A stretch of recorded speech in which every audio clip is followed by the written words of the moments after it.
Big Boss 9 Tamil something working on FJ and ஆதரி அவங்களுக்குள்ள ஏதோ ஒன்று பாண்டு இருக்குது பார்த்தீங்களா? அது வந்து ஃப்ரெண்ட்ஷிப் பாண்டா, லவ் பாண்டா, இல்லை இதுக்கு பிக் பாஸ்க்கு வர்றதுக்கு முன்னாடி ஏதாச்சும் லவ் ஸ்டோரி அவங்களுக்குள்ளே இருந்திருக்கா?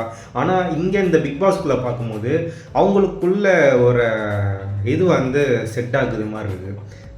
அந்த வைப்ரேஷன் வந்து ரொம்ப செட் ஆகுது. ஸோ நம்ம அரோரா பார்த்தீங்கன்னா எல்லாத்துக்கிட்டேயும் யாருக்கிட்ட நம்மளோட தலை துர்ஷாரா இருக்கார் இல்லையா, அவர் கூடலாம் நல்லா வந்து ஃபஸ்ட்டு பழகிட்டு நான் பேசியிருந்தாங்க.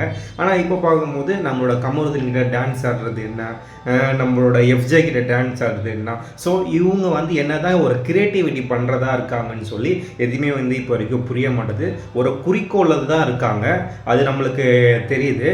ஒரு பிரவீன் காந்தி சார் சொன்ன மாதிரி தான் இதுக்குள்ளே ஒரு 3 லவ் ஸ்டோரி வந்து செட் ஆகும் அப்படின்னு சொல்லி அவர் சொல்லியிருக்காரு. கேட்டால் நான் ஒரு டேரக்டர் தான், எனக்கு எல்லாமே தெரியும் அப்படின்னு சொல்லி அவர் தான் ஒரு பிக் பாஸ் டேரக்டர் மாதிரி.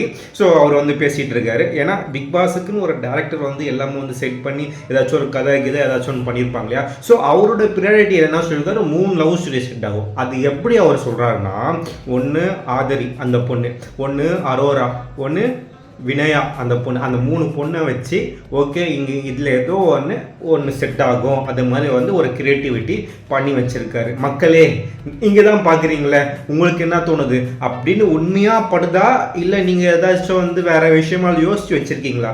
ஷேர் பண்ணுங்களேன் கமெண்ட்டில்.